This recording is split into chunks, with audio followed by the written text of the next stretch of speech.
Si me permiten, Sí, les voy a hacer una narración que a la vez me la hicieron mi abuela, la mamá de mi papá, y mismo mi papá. Tenía 6 años mi papá, que todavía no cumplía, vivía en la hacienda. Mi abuela era la cocinera del hacendado.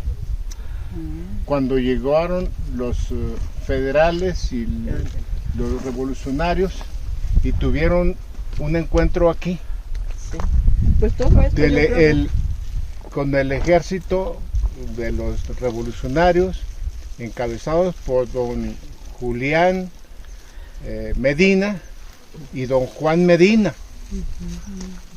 En ese lugar, don Juan Medina se le ocurrió que había que deshacerse de una ametralladora que estaba diezmando las fuerzas revolucionarias, y con su caballo se echó encima y lanzó al azar la ametralladora, pero pues lo cosieron a tiros y ahí quedó don Juan.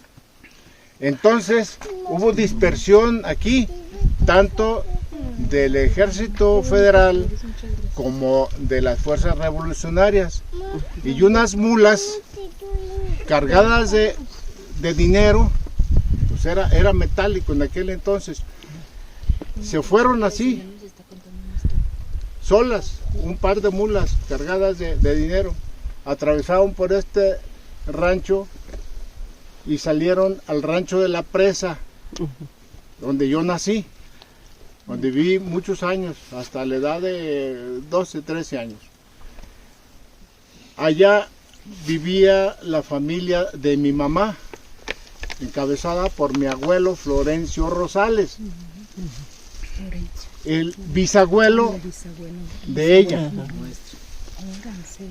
Llegaron las mulas cansadas y entonces mi abuelo no quiso comprometerse por aquello de que algún chismoso fuera a decir que él les dio entrada a esas mulas. Entonces les echó de pedradas y se fueron. Fueron a parar por allá lejísimos a un lugar que se llama la Mesa del Cochino, donde vivía mi abuela y su familia, que más bien mi abuela vivía aquí, pero tenía familiares allá. Llegaron allá al lugar donde estaban hospedados en una cueva un señor, Jesús González se llamaba, que venía del Juchipila. En ese tiempo la gente emigraba muy frecuente. Entonces llegaron las mulas allí y él sí les dio pasada.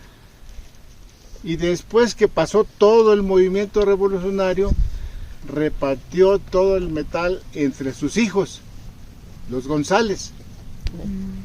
Entonces don Jesús González, hijo, compró el cerro del Teúl, compró otros cerros de por allá, como que le gustaban mucho los cerros. Don Santos González compró allá en la mera cumbre de la sierra, en un lugar que se llama Los Trigos. Otro de los hermanos compró en la hacienda del Zacatón, que está viendo allá para el lado del cañón de Juchipila, pero por aquel extremo, allá por Moyagua. Y el otro señor, el otro hermano, don Pedro, compró aquí la hacienda, lo que quedó el casco de la hacienda. Entonces, en términos generales, eso fue el evento. Después mi abuela quedó allí como cocinera, que no se quiso ir. El administrador de la hacienda le dijo: vámonos, Felipa, porque esto ya no sirvió, se acabó todo. Él se fue, pero ella, encaprichada, se quedó. Y por allí estaba renegando ella. Y por allí alguien oyó, una mujer oyó que mi abuela dijo: esto parece una de las 7 plagas de Egipto. La señora fue y le chismeó al general, le dijo, diga que se calle el hocico, porque si no la voy a colgar. Entonces dice, mi abuela ya me dio miedo. Enseguida volvió un propio, dice mi abuela, o sea, un enviado, por parte de su tío, el que fue administrador, don Vicente Luna, que te vayas, que no seas caprichuda porque te van a colgar si sigues aquí. Entonces se fue y ya, hasta allí lo que yo conocí. Hay otras narraciones, pero ya no corresponden exactamente a este lugar. Porque murió mi suegro. Sí. Dejó a sus hijos muy chicos. Sí. Pero a cada quien les dejó su rancho. Su espacio. Como era la gente tan buenas personas, para el menor de edad, compraba para el menor de edad, sí. Porque ellos tenían 2, 3 años, chicos. A uno le tocó Betania, al mío le tocó Betania, a otro las cabras, a otro que la tinaja por allá. Y a la muchacha tenía una hija, aquí el coco, esto es el coco. Pero un pedazo nomás, para allá es de la hacienda. Fue lo que compró don Pedro. Así, don Pedro. Y el casco de la hacienda a mi suegra. La puerta del combate es un símbolo de una batalla cruel. La platicamos nosotros y con mucha tranquilidad, pero pues hubo desgracias humanas. Sí. Y atrás de eso están pues 2 nombres, ya mencionó uno Chema, que es el coronel Julián Medina, y otro más famoso que Julián Medina, que anduvo por estas tierras un año completo. Su nombre es Mariano Azuela. Mariano Azuela era médico del ejército de Julián Medina. Cuando Francisco I. Madero llega a la presidencia de la República y hace elecciones, Julián Medina participa y se hizo presidente municipal de Ostotipaquillo, Jalisco. Él era de ese pueblo. Después Victoriano Huerta, que era el jefe del Ejército Federal, traiciona al presidente de la República, da un golpe de estado y se impone por la fuerza en el gobierno. Pues muchas personas, grupos y ejércitos se levantan en armas, ejércitos campesinos. El más famoso es en el norte Francisco Villa, en el sur Emiliano Zapata, y en Zacatecas la división del centro. Julián Medina se levanta en armas también con un grupo sobre todo de mineros. Era una región minera en Etzatlán, Jalisco. 150 personas era su ejército. Cuando lo asedia el ejército federal, decide retirarse de ahí y escoge esta región. Y el cuartel de su ejército fue la hacienda de Pinos Cuates. El coronel Julián Medina. En ese tiempo él pertenecía al ejército constitucionalista de don Venustiano Carranza, y uno de sus jefes era Álvaro Obregón. Durante un año él estuvo viviendo aquí en la región. La gente de Santa María, de Tepechitlán, del Teúl, quizás de Tlaltenango, se sentían protegidos por él porque a la población civil no le hacía daño. Julián Medina salía para estos rumbos y llegaba a Tequila, a Tocaltiche, a los pueblos de la región, y con una táctica de guerra de guerrillas golpeaba. Quería llegar el ejército federal, ya no estaban, se venían para acá. Quizás los buscaban y se escondían en las barrancas, tampoco los encontraban.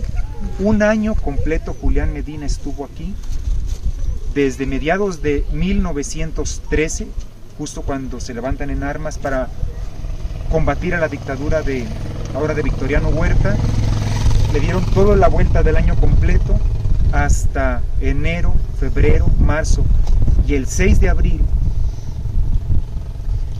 se dieron cuenta que 3 columnas del ejército federal venían a acabarlo a él y a acabar la zona más importante de su asiento, que era el Teúl. En el Teúl se cuenta que esas columnas del ejército federal venían no solo a acabar a Julián Medina, sino a arrasar al pueblo del Teúl. Entonces Julián Medina, que ahí estaba Mariano Azuela. Mariano Azuela estuvo un año con él, Creo que después de esta visita tenemos que leer más a Mariano Azuela, porque lo que vivió aquí Mariano Azuela luego lo cuenta en sus novelas.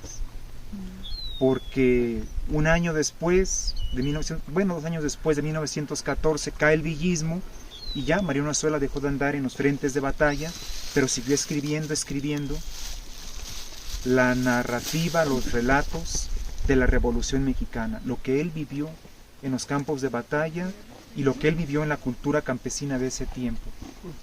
El 6 de abril de 1914, la primera columna venía por allá, por el lado poniente, un general que se llamó Francisco del Toro. Pues Julián Medina, todo su ejército se lo lleva para enfrentarlo en aquella región. Francisco del Toro pensó que los iba a sorprender, pero cuando vio que le estaban haciendo frente, decide no dar batalla, se hace una pequeña escaramuza, pequeño combate, y el ejército federal, en lugar de pelear, se retira rumbo a Bolaños. La primera amenaza estaba ya disuelta. Se regresan al Teúl y ahí le avisan: tus amigos que estaban en Hacienda de Pinos Cuates, Enrique Estrada, otro militar carrancista, acaba de ser destrozado por la segunda columna del Ejército Federal, que dirigía un general que se llamó Antonio Bravo. Era un hombre de 75 años, para ese tiempo ya era un anciano. Él murió 3 años después. Pero como Victoriano Huerta necesitaba oficiales, llamó del retiro a este hombre y lo mandó acá, a caballo. Cuando hablamos de historia nos tiene que sorprender la historia de los grandes, de los chicos y de todo mundo, lo extraordinario de las hazañas de la gente. Para empezar, nos tiene que sorprender que Julián Medina cuidó y defendió a esta región durante 1 año. Después, un viejito a caballo llega por estas barrancas. A nosotros nos cuesta subirle a la cumbrita ahorita. Ese viejito anduvo a caballo todo esto. 75 años, murió 3 años después. Pues bueno, ese viejito, y lo decimos con respeto, el valor, la experiencia, la sabiduría de la gente grande tenemos que valorarla y que nuestra memoria la vea con agradecimiento. Aquí no estamos hablando de amigos y enemigos, solamente describiendo acontecimientos. Lo pasado. Tenemos un punto de vista, por supuesto, ya cada quien dirá quién eran los malos, quiénes eran los buenos, pero bueno, ese viejito nos invita a respeto y admiración, y destroza al ejército de Enrique Estrada, y se aposenta de la hacienda de Pinos Cuates, y del lugar estratégico donde Julián Medina tenía su cuartel.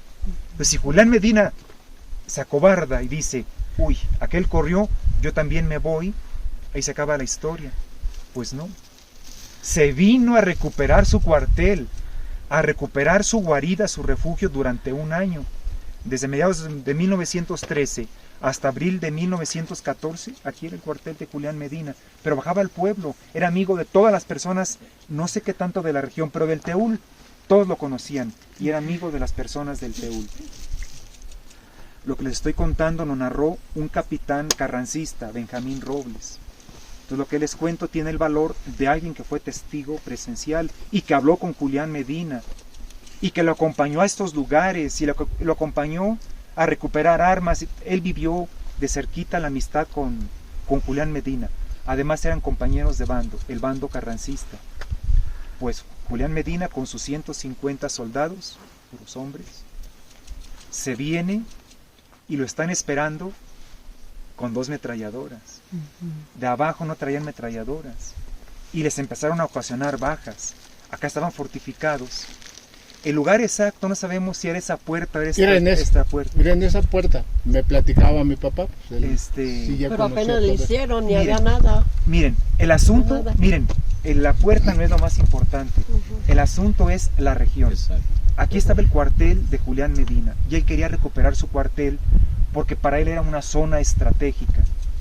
Entonces hay un hombre, Julián Medina, que él se defendió y también defendió por 1 año a la gente de la región para que por ese año por lo menos estuvieran en paz.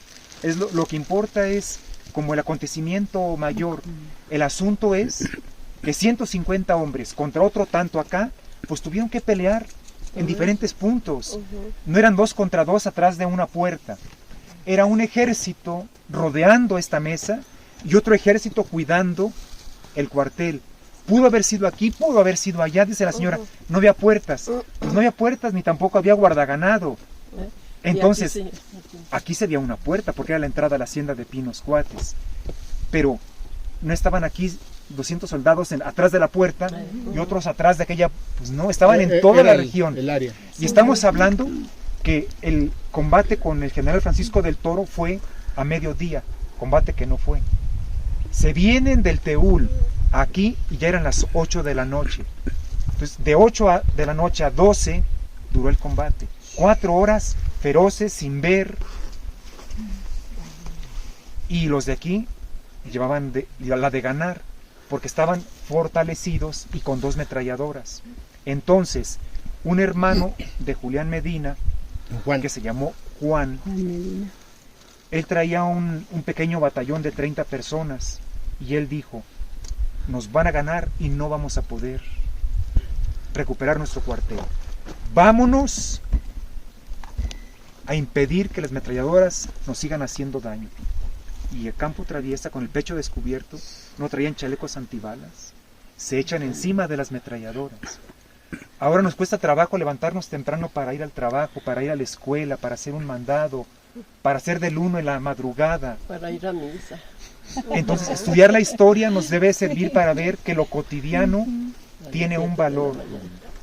Y ese hombre, que era como nosotros, una persona común, un día decide salvar la vida de sus compañeros porque frente a las ametralladoras no podían hacer nada.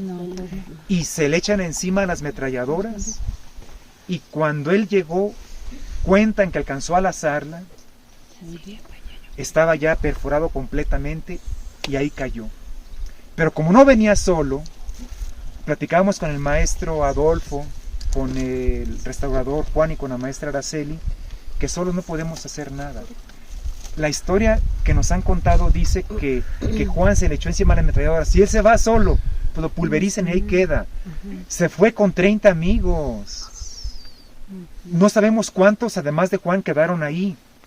Pero cuando él hace la ametralladora, la estira, los demás también ya tenían a la otra ametralladora. Para entonces ese acto había decidido el destino de ese combate. Esa noche, el general Agustín Bravo, cuando vio que ya no tenían ametralladoras y que esos 30 bravos las habían recuperado y que los demás empezaron a correr. Los demás de aquí a correr y los demás de allá a posesionarse o posicionarse, empieza la desbandada.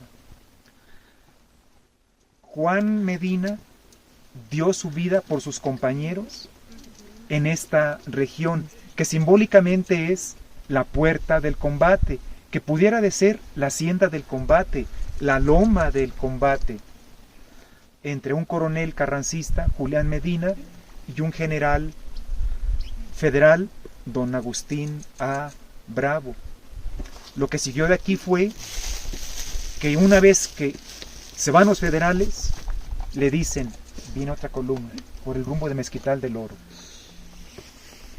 Levanten solo a mi hermano, los demás se quedan tirados, bajan al Teúl, y en el antiguo panteón municipal que lo hicieron campo de fútbol, donde estaba la tumba de Juan Medina y la tumba de más personas, de la mamá de González Ortega, de otras personas, ahora están jugando fútbol arriba de ahí, por la estupidez de un presidente municipal de no comprar un terreno, y era un panteón con puras tumbas de cantera. Bueno, aquí la que nos importa es la de Juan. En ese momento no le hicieron más de que un hoyo. Era la madrugada, todo el pueblo del Teúl se levantó y acompañó el sepelio de Juan Medina. Señal de gratitud y señal de que los revolucionarios tenían arraigo en la población local. Van ellos y antes de venirse le dice a un señor del Teúl que se llamó Epigmenio Sandoval, un hombre también ingenioso, con una habilidad verbal impresionante, de él hay muchas anécdotas, y le dice, don Epigmenio, vaya y levante el campo. A los difuntos los sepulta y lo que sea de elementos militares me lo trae.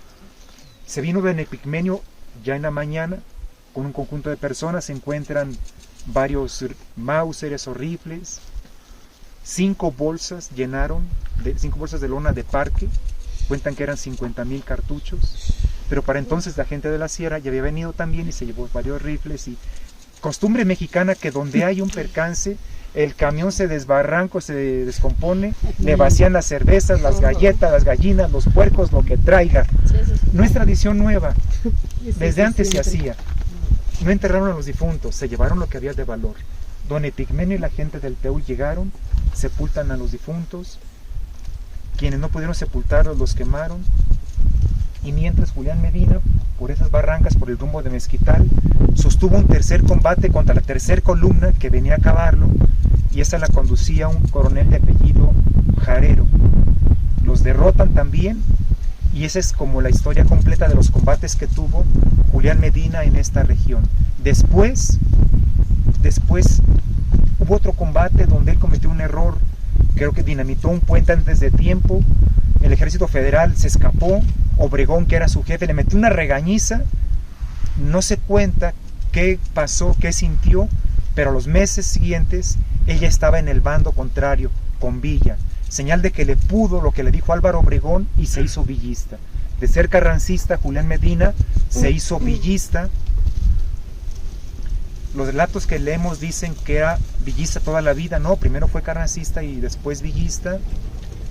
Participó en la Convención Revolucionaria de Aguascalientes ya con el grado de general, Julián Medina. Y ahí se encontró con 2 teulenses, Trinidad Cervantes y José Caloca, hermano de Lauro, pero ya en bando contrario. Aquellos eran villistas y eran villistas también, todos eran villistas. Julián Medina. Después, en diciembre de 1914, en la toma de Guadalajara, él estuvo. Villa lo hizo gobernador del estado de Jalisco hasta abril de 2015. Ese que anduvo aquí fue gobernador de Jalisco. Y ese que andaba acá cuidando heridos y atendiendo a la gente más grave, Mariano Azuela, fue director de instrucción pública de Jalisco en ese breve lapso de gobierno del ejército villista de Guadalajara. Termina la guerra y Mariano Azuela, que ya había escribió una novela, Los de Abajo, con la trayectoria que él vivió. Y allá aparece Julián Medina, y ahí aparece otro teulense, José Manuel Caloca, también villista. Entonces, empezar a encariñarnos por la historia me da gusto. Me cuentan que ustedes están en un curso con el maestro Adolfo Trejo, pues debe ser un curso magnífico. Más de entonces 100 años. muchas felicidades. No, tiene menos de 100, tiene menos de 100, no me la da tan grande. Todavía está chavo. La historia. Entonces, La historia. Estamos hablando Más del maestro Adolfo Trejo.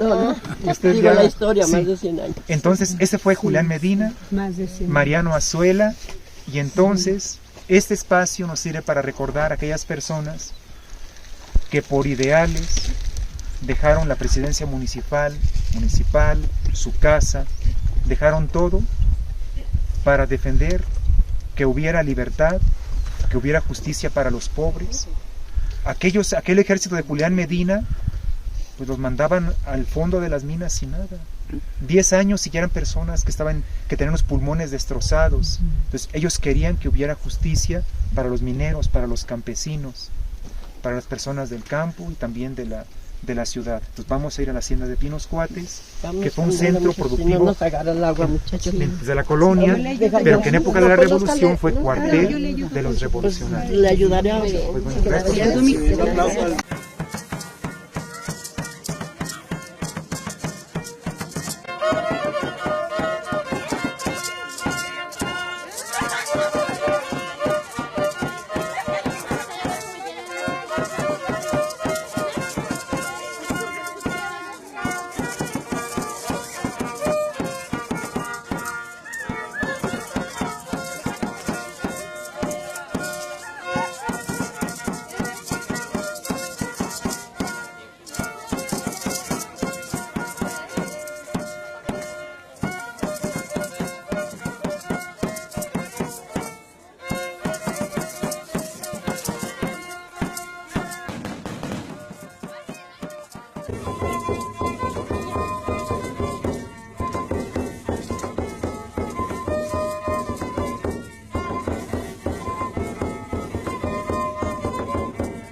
José Manuel Caroca Larios. El 6 y 7 de abril de 1914, Bravo dirigió una serie de batallas contra los contingentes dirigidos por el jalisciense Julián C. Medina, los teutecas J. Trinidad Cervantes y Pedro Caroca y otros de menor significación. Enrique Estrada. El cuerpo de opositores era más de 400 individuos. El primer escenario fue la hacienda de Pinos Cuates, cita en el actual municipio de Teúl de González Ortega. Más de 40 individuos fallecieron. De ambos grupos fue trágico por persecución, grita, huida, desorientación. El triunfo fue definitivo porque, para que Bravo fuera ratificado como coronel del ejército, este acto ocurrió en mayo de 1914. La batalla de Pinos Cuates significó que el ejército federal emprendía la recuperación de plazas. Para los opositores, la pérdida de plazas significaba la disminución del triunfo político. Máxime, el Teúl era un pueblo completamente adicto a la revolución. En su momento, los hombres que intervinieron en la batalla de Pinos Cuates, los de menor significación, tuvieron nombre y hoja de vida. José Manuel Caroca tiene en su haber unos meses de ser parte del grupo opositor que dirige Julián C. Medina. Manuel ingresó a las filas revolucionarias al despuntar 1914. El grado asignado fue de teniente, el grado no era gratuito. José Manuel era hermano de Pedro, uno de los directores políticos y revolucionarios del Teúl. Más todavía, estudió en el colegio militar. José Manuel era un quinceañero nacido en San Juan Bautista del Teúl en 1897. Meses antes de cuando Bravo ingresó al colegio militar. La batalla de Pinos Cuates fue el bautizo de fuego para José Manuel, pero rondemos su hoja de vida. Su padre fue uno de los jefes políticos que se levantaron en armas en 1911. Hay otro punto para situar a este joven.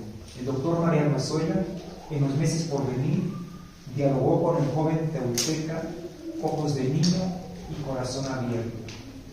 En el ir de un lugar a otro, Azuela ideó la novela, Los de Abajo. José Manuel Caroca fue un modelo para reflexionar sobre la casta indómita, generosa, incomprendida, que si sabía sonreír para matar, sabía también sonreír. En la ciudad de Guadalajara, Jalisco, los 20 días del mes de diciembre de 1933, ante los testigos que al fin suscriben, comparecieron los señores Gabriel Ayala Landeros, propietario y vecino de esta ciudad con domicilio en Santa Mónica en 1941, y el señor Pedro González Robles, vecino del Teúl de González Ortega, Zacatecas. Ambos mayores de edad comparecieron para celebrar un contrato de compraventa, el cual consigna un instrumento privado bajo las siguientes condiciones. El señor Ayala Landeros vende al señor Pedro González un predio rústico, el cual es la hacienda de Pinos Cuates, y este compra para la señora Ignacia Márquez, que lo adquirió por compra que hizo el señor Botaventura Naya el día 20 de marzo del corriente año. Agradecerle por esta hospitalidad que nos da doña Manuelita de pasarnos aquí a lo que es su mundo. Definitivamente para nosotros es una experiencia muy enriquecedora. Estamos conociéndonos, somos las mismas personas de Tlaltenango, el Teúl, todos somos las mismas personas. Entonces, al conocer esto, nos conocemos a nosotros mismos. Agradecemos mucho esa hospitalidad que tiene y pues también felicitarla por esa sensibilidad para conservar esto, porque se ve un trabajo aquí de su familia, se ve un trabajo de usted. Muchísimas felicidades por esto y también muchísimas gracias.